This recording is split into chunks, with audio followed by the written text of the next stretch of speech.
Okay, so we're going to go ahead and start the presentation now. Hi everybody, I'm Peter Spina, Business Support Officer at NADF. Today we'll be doing a webinar on Shopify best practices. So the agenda for today will be discussing what Shopify is, tips on product pages, tips with SEO and how to help your store increase its search engine ranking. Then we'll discuss emails, how they can be categorized into 3 sections and which ones are useful to help generate additional revenue. Then we'll talk about a couple Shopify apps that are beneficial for you as you're building your online business. And then we'll do questions and a draw. So anyone who stays till the end will be eligible to win a $75 e-gift card. And if you have any questions during the presentation, feel free to put them in the chat and then we'll just discuss them when we get to that section. So Shopify is what's referred to as a SaaS platform, which means software as a service, which basically just means that you pay a monthly or yearly subscription to use the Shopify platform. It makes e-commerce easy and allows you to create your own personalized site and sell to people around the world. It helps you do it both online and in person.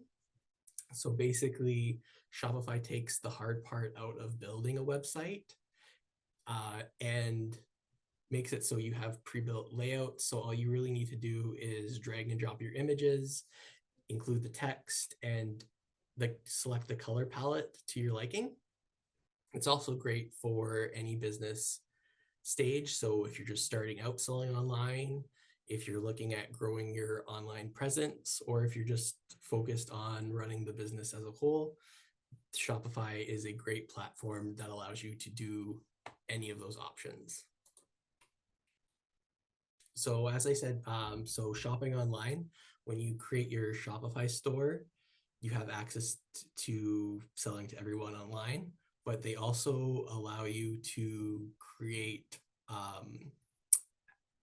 multiple marketplaces. So if you want to sell on Etsy or eBay or Amazon as well, there are integration apps that let you list your products on these sites. All you have to do is download a marketplace app, select the other marketplaces that you want to sell to, and it will manage your inventory and your orders all in the back end of Shopify. That way you don't have multiple places and are constantly changing inventory manually on each site. There's also an app that Shopify has that's called the Shop app, and it basically runs like Amazon. You search the product that you're looking for. Say you're looking for bed sheets, and the Shop app will pull up all the Shopify stores that are selling bed sheets.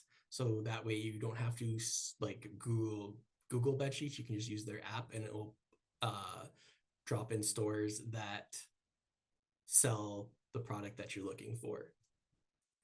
And similar to selling on other marketplaces, there are also the ability to sell on social media channels. So all you need to do is download the social media app that you are looking at selling on, and like Instagram shop. All you need to do is download the connection, and you're able to sell on those social media sites as well. And it does the same thing like with the marketplaces, where it manages your inventory all on the Shopify dashboard. It also allows you to have the option to sell in person as well. So similar to how there are the Square readers, Shopify has their payment processing available as well. So if you wanted to do a pop-up store or go to sell at a craft fair or something like that, if you make a sale in person, It'll update your inventory that you have online. So if you end up selling out while you're selling in person, it will notify the site to stop selling it online. It's great, and it makes keeping all your inventory in one centralized location. So Shopify is very straight up with what they will be charging you monthly and per transaction. And they have 4 different offerings for plans. There's the basic plan, the Shopify plan, the advanced plan, and then Shopify Plus. Most of the features that are in like the most advanced plan are available in all the other plans as well. The only thing that changes is the improvements to those plans. So as you're building your store and increasing sales traffic, you tend to scale up the plan that you're using. So you can handle more orders and process everything quicker and more easy. So your store doesn't end up crashing.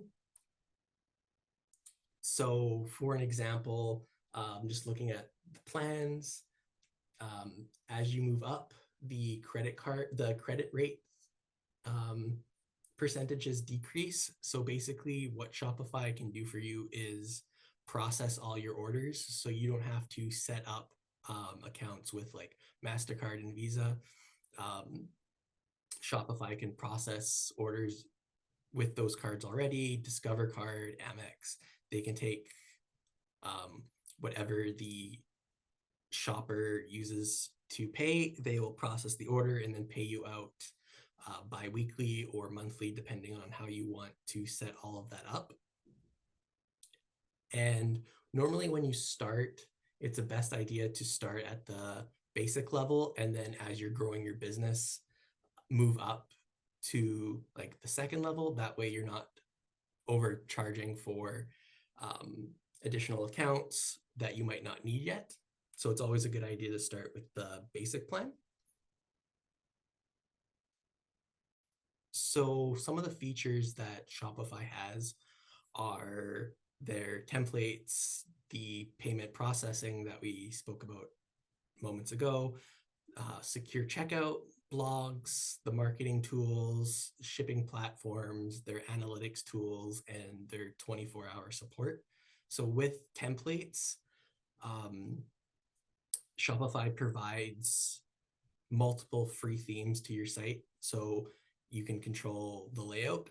There are also ones that range from $100 to $400, and these are often ones that have been designed by Shopify partners that get designed and then approved by Shopify for sale on their website. So if you visit, I believe it's themes.shopify.com, there's a list like in the image here that you can kind of select the theme that you're looking for. You can decide what you were looking for based on the industry you're in, and then you can kind of just buy that theme. It'll easily connect to your Shopify store, and then you just select it, change the images to your own, pick the color palette that you like, and then you're ready to go. And for payment processing, like I talked about earlier, they can process everything for you, so you don't have to worry about connecting to a credit card provider. Secure checkout. Shopify is certified with their level 1 compliance, so their checkout is secure. They have a blog section. So if you're looking at adding additional content to your store, there's a blog section. So if you're kind of like an outdoor store, you might want to do an occasional blog on like tips for bear hunting, what to do when you go ice fishing, stuff like that, just to kind of include a couple more, like a little bit more content to your website. And each theme has a layout editor as well, so you can kind of pick how the look and feel of the blog section will be. For marketing, on the back end of Shopify, there is a marketing section. So you can kind of create email campaigns that you would like to send out during the month, or if you're doing a Black Friday sale, you can design the emails, have them all set to go out at certain times. And then there is also a section in there for automations for emails, which we will speak about later on. So with shipping, all you have to do really is connect to which provider you want to use for shipping. So if you have a Canada Post account and a FedEx account, you can connect your account to Shopify. So when an order comes in, all you have to do is click the generate shipping label, and you can pick which one is cheapest for you based on the size. That way you don't have to log into your Canada Post account or your FedEx account separately. It's all easily connected, and you can just do it on the back end of Shopify. With analytics and reporting, Shopify does have a basic reporting tools. So it can tell you what your best selling products are, where your sales are coming from, the demographics of the customers buying, what inventory it thinks you need to get more of because it's a top seller, and then 24-hour, 7-day support. So there's always someone available to you if you need help in any way on your site. I know there's been a couple times where I was setting up email campaigns and something wasn't going right, and it was supposed to go out on the weekend. So I gave them a call on Saturday, and within 5 minutes, I was talking with someone and they were helping me walk through how to fix the problem. So there's always someone available to help you out. So now we're going to talk about product pages. So ideally, what you want to do is optimize your product pages. This helps boost your sales, spread brand awareness, and increase qualified traffic to your store. Basically, what you want to do is create a page that shows the customer what the product is, and the better optimized it is for the customer, search engines will see that, easily be able to read what the product page is as well, and help increase your ranking. But we'll talk about that more when we get to SEO.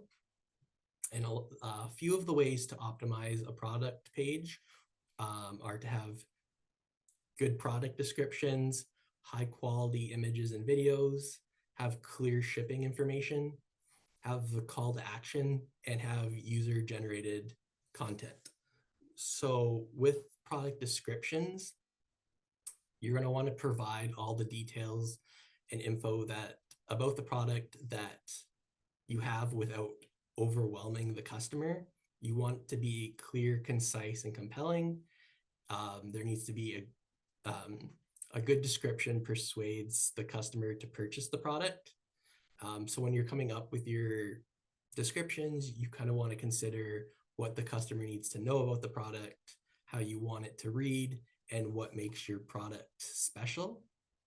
So basically, if you're selling in person, you wouldn't sell a notebook the same way you would sell a computer. So when you're selling online, you kind of want to think about what details your customer needs to know about your product so they can make an informed decision. And when I say how you want it to read, you kind of don't want the description to kind of just read bland and kind of like monotone. When you're writing it, you kind of want the customer to feel like a person is, wrote it and speaking to them. And if you have, if you post on social medias at all and your content is written a little bit quippy or has a fun tone to it, you kind of want to incorporate that tone into your descriptions as well. That way, when someone goes to your site from your Instagram, it's not a shock or disconnect in the way the two read. You kind of want to have a similar vibe from your social media to your website. So in the product descriptions, you kind of want to have that same feel. And then what makes your product special. So, there's going to be a lot of people that sell similar products. So you kind of want to make the customer know what makes your product different than your competitors. So if there's any additional benefits or features, you kind of want to let them know, and you want to have them see how the product would improve or benefit your customer's life. And another thing to consider, which we will talk about when we get to SEO, is you want to include keywords into your product descriptions as well. It's basically just the words that customers are looking up in Google. So high quality images and videos. Customers can't touch or try out a product on, like, when they're shopping online. So visuals are the key to selling online. Good visuals help customers imagine the product in their life and helps encourage them to make the purchase. So things to consider when you're taking the photos: you have to make sure the image is clear, well lit, shot from multiple angles if it's something that a customer needs to see multiple shots of, and then also include action shots. So this would be the product being in use. If you have an outdoor store, maybe a couple of shots of a fishing rod outside, something like that. Products of the images of the products being used. And a lot of times the first image of a product shot is shot on a white background, just so it's clear for the customer to know what exactly the product is. And then with videos, you want to do the product in use. You want to show off the features that the product has, and video is a good way to do that. So call to action is basically just the buy now or add to cart button. You want to make sure that the button is obvious to the customer, so that way they know what they're doing. And I put here above the fold. So basically what that means is when you're on the page, you don't need to scroll down to find the add to cart button. A lot of Shopify sites have it set up already, so the button is as high up as possible. Some screens are smaller, so it might go below, like there might need to be some scrolling, but ideally, if it's on a standard sized monitor, the button will usually be above the fold anyway. And then shipping information. So do you offer free shipping? Is it free shipping above or on orders over $100, $120? Make sure the customer knows what the price is of shipping. Even if you need to charge for shipping, just have a line maybe under the price that just says shipping is calculated at checkout. If you're doing a promotion for free shipping, have a banner across the whole site that says free shipping over or on orders over $100. Have an icon if you have free shipping. And also make sure that the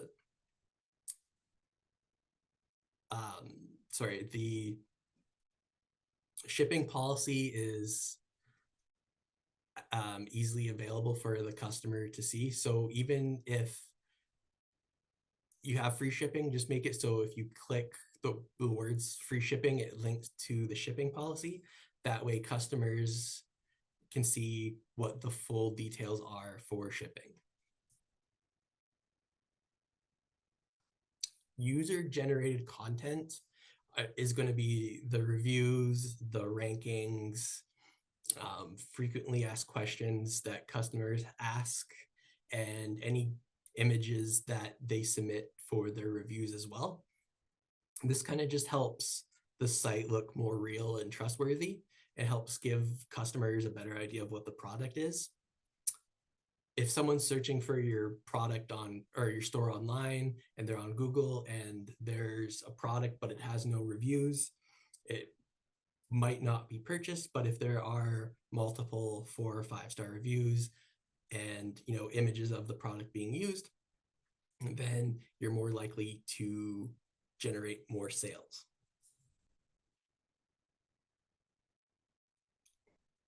So SEO is basically search engine optimization. And what this is it helps search engines understand what your website is and helps users find your site and decide if they want to visit or not. So this is, when you're on Google and you're searching for bed sheets, the first page on Google is going to be the top ranking sites. So that's going to be their optimization is often done well, so they rank higher on Google, so they appear higher up on the page. The basic goal is to rank high enough that you're on that first page, because most people don't go beyond that second page or that first page, and very few people go further than page 2.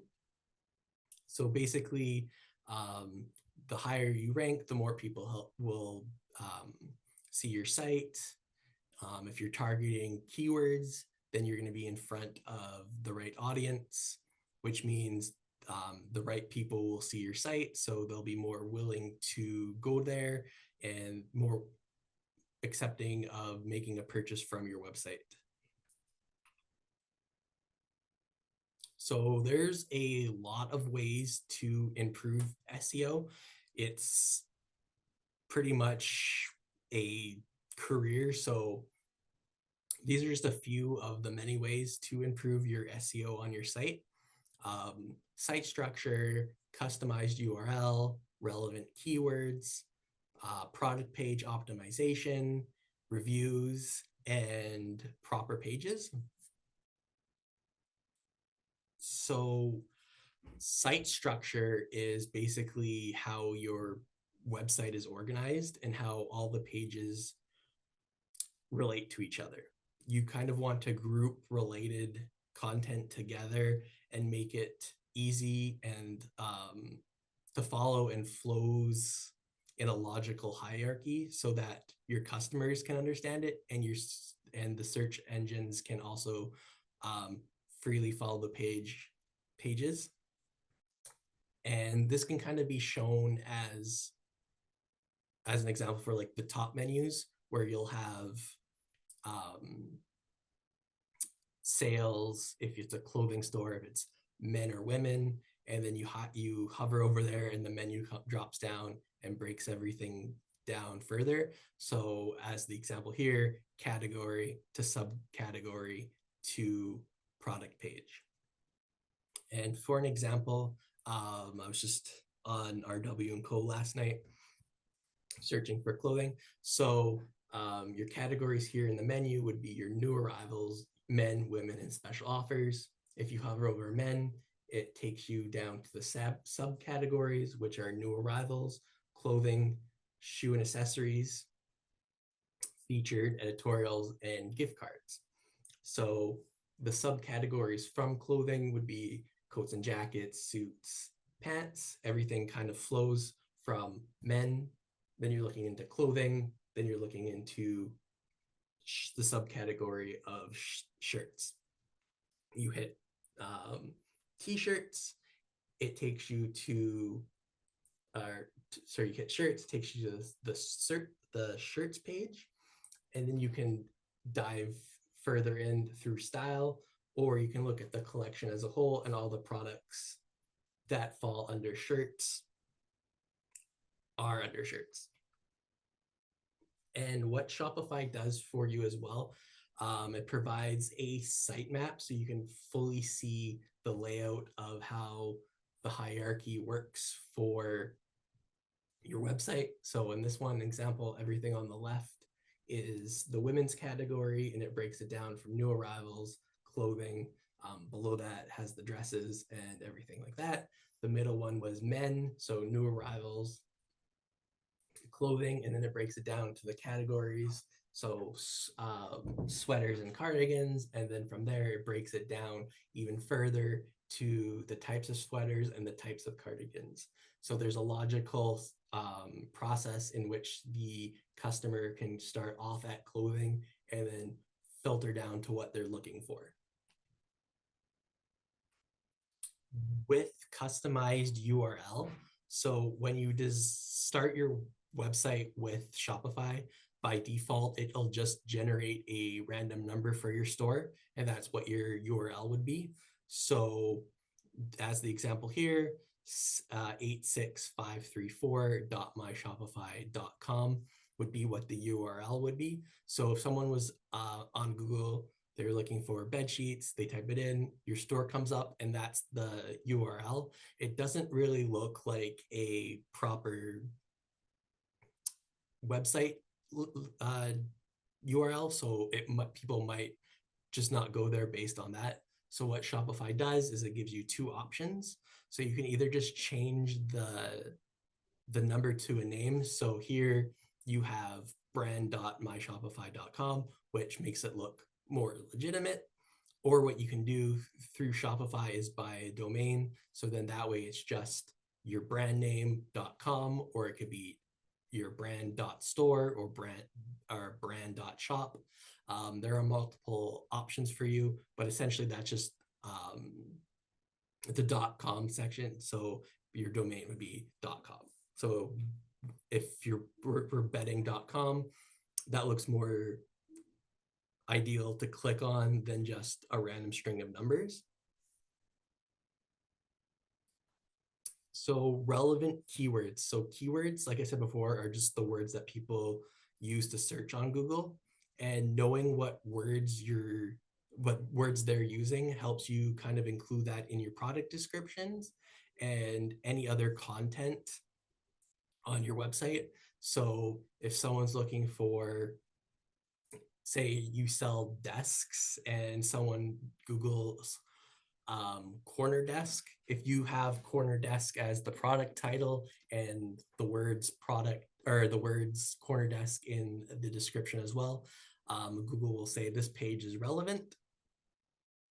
If you also include stuff like the type of wood the desk is, if it's oak, if it's laminate, people might search that as well. So if that's in there, the search engine will verify that this is a relevant page, and it'll be more likely to appear in the search. Now, to know what the customer is looking for, you'll usually have to do a search on keywords. So Google Ads has a section in Google Ads where you can do, I believe it's called Google Keywords, and you can kind of search, you type in the name of like your product or what you're looking at selling, and it will show you relevant words that are being searched for that. And also SEMrush is an SEO specific business where you pay a monthly fee, and you can look up keywords, similar keywords, words that would complement those search terms to help you improve the words that you're including in your product descriptions. That way it helps the relevancy of searches. So that way, if anyone's looking for a very specific type of bedding or desk, if those keywords are in your content, then the search engine recognizes that the page is relevant and it'll show up easily. So with proper pages, this one's not like a major thing, but it's just good to have to give more legitimacy to your site and helps answer any questions that a customer might have. So these would be pages like your About Us page. Make sure to, include, why you started the business. It's good to have that in there. Your shipping policy, do you do free shipping? Is there special shipping rules for holidays, returns policy. So do you offer free returns? Do the customers need to know that they have to pay for returns? Maybe you don't want the product back and you'll offer a discount, full refund, partial refund, something like that. Make sure you have a contact us page. This is so customers can easily get in touch with you if they have any additional questions or concerns with their purchases. Your terms and conditions would be like, if you're having your Black Friday sale, you'll want to include the date range for how the sale is, what the returns look like based on that period. So like if they're buying on Black Friday, are they able to return purchases made in that period later than what your normal returns policy is? And then your privacy policy is basically data collection and stuff like that. Shopify does have an automatic privacy policy generator, which is just a blanket policy that most sites use anyway. So now we'll talk a bit about emails. Emails are the biggest driver for sales. They let you build ongoing customer relationships and they help you grow your revenue. So most emails can be kind of divided or categorized into three options. Those are your promotional emails. So these are the ones that are aimed to secure a sale. They're your offering of promo codes or special sales like Black Friday, maybe Valentine's Day sales, stuff like that.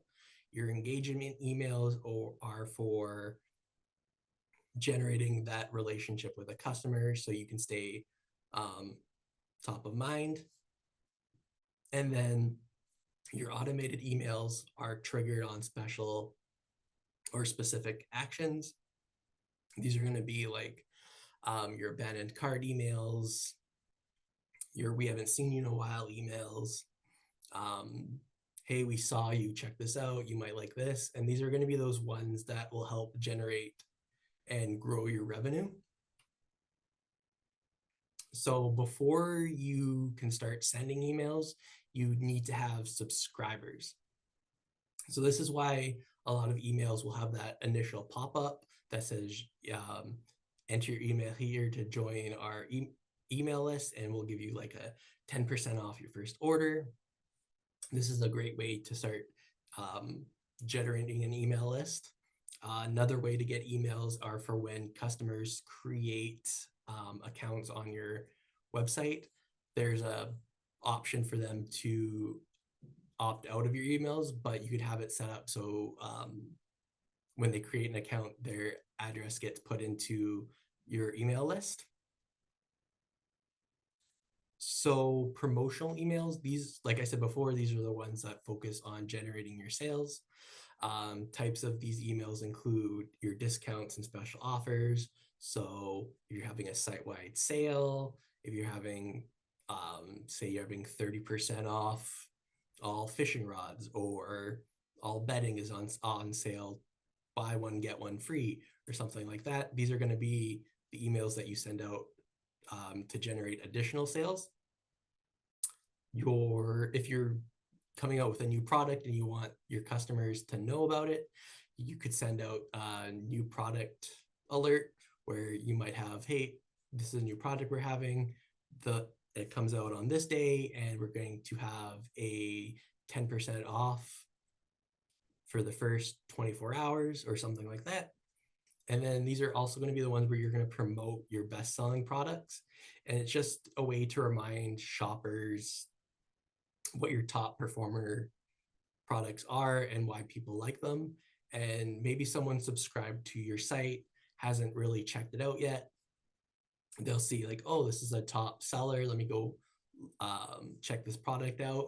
They might purchase it through the email or after seeing the email. Engagement emails. So these are going to be where you offer a little bit more than just a promotion. So I put them in two categories. So like lifestyle and education content. So maybe Father's Day is around the corner and you want to do like a gift guide. Like if you have that outdoors site, you might want to go Father's Day gift guide. These are products that fathers enjoy. That way, you know, if I see that email come up, I go, oh, my dad's into hunting. Let's go see what they have in here. Let's see what the guide says. Purchase that way. If you have a blog, you could have an email going out for your blog posts that are like 10 tips for bear hunting, and then in there you can also include a couple products that relate to bear hunting. And also personal touch. So these are kind of the ones you will send out every once in a while. They could be from the founder of the from yourself as the founder of the company. Maybe a lot of companies are increasing their pricing, and you want to ensure your customers that you're keeping your pricing the same and you're not increasing prices right now. Or you've been around for a year and you want to thank the people that have purchased from you. Just a kind of more human touch, so it doesn't just look like a corporation. Kind of like, you know, you're maybe a company of 3 and you want everyone to know that, right? Give that kind of personal touch to the company. And then the third is automated emails. So this is going to be emails that are sent out when a certain condition is met. It could be your welcome emails, your abandoned cart emails, your abandoned checkout emails, abandoned product, your win backs, and your reviews. So basically, your automated emails get connected with, or you hook it up with what's called Shopify Flow. And when certain conditions are met, those emails will go out. So like in the example here, someone was looking at purchasing a product and they got all the way to the checkout page, but at the last minute decided not to buy. So they left the store. So what this flow does is it checks to see if that there was an abandoned checkout. Then it checks to see if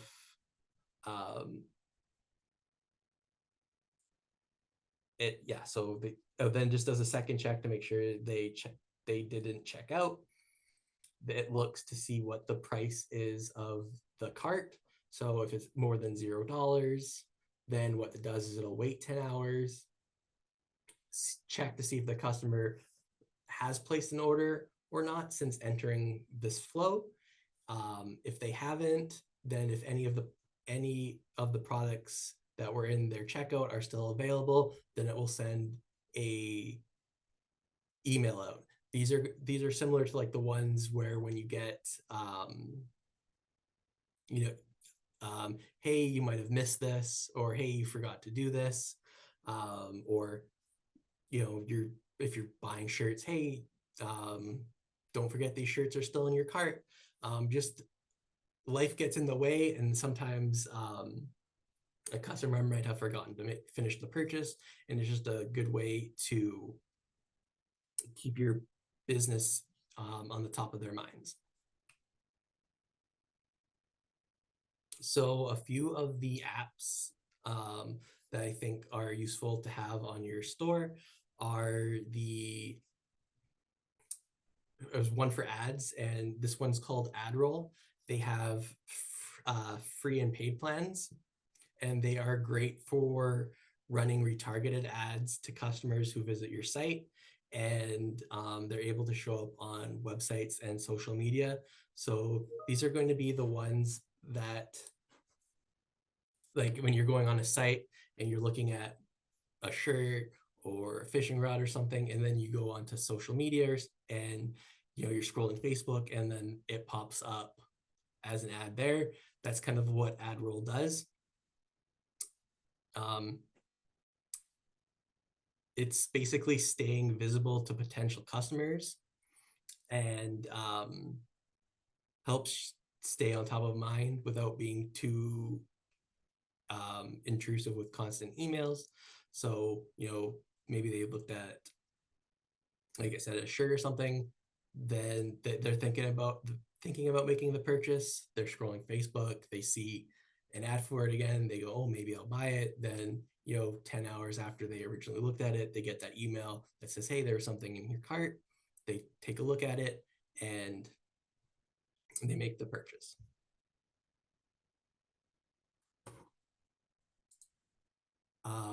Another one that's great is for reviews, and this one's called 𝗪𝗵𝗹𝗪. They do only have paid plans, but what 𝗪𝗵𝗹𝗪 does is once an order is generated, you connect to their app, and what they do is they send out review emails. They'll collect the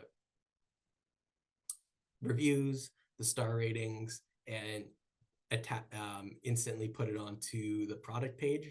And then when someone's looking at your website link on Google, it'll show that the product page has this many stars at this many reviews.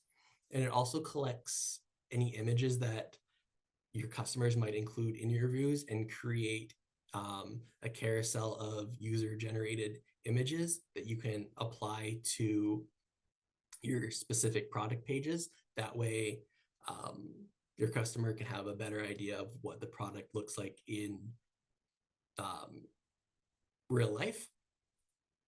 And it works well with Google and 𝗪𝗵𝗹𝗹.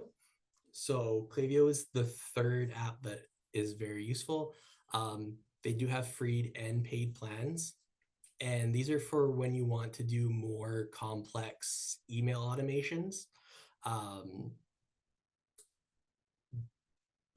Shopify Flow does have its limitations, and that's where 𝗪𝗪𝗹𝗪 kind of takes that second step. So the flows with them can kind of be more dynamic. You might want to send emails to a customer who opened their first checkout email, and then if they also were looking at a specific product, send them a specific email in a couple days. You can get more fine-tuned with it. And they also provide you great analytics on the email campaigns that you send out. So with that, that's the end of the presentation. Does anybody have any questions?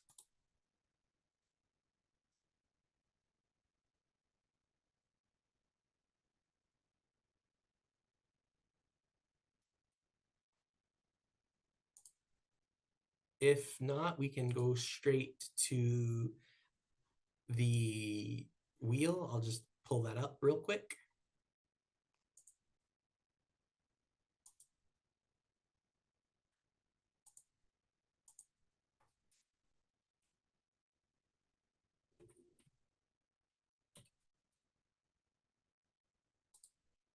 Pull it up.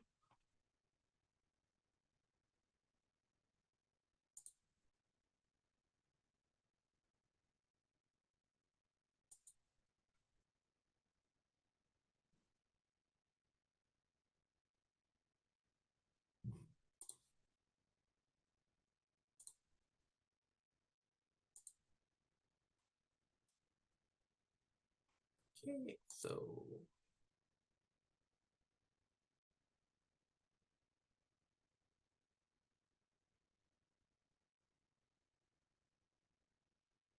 all right, so Abdul, you won the gift card today. We'll have someone contact you shortly to get that for you.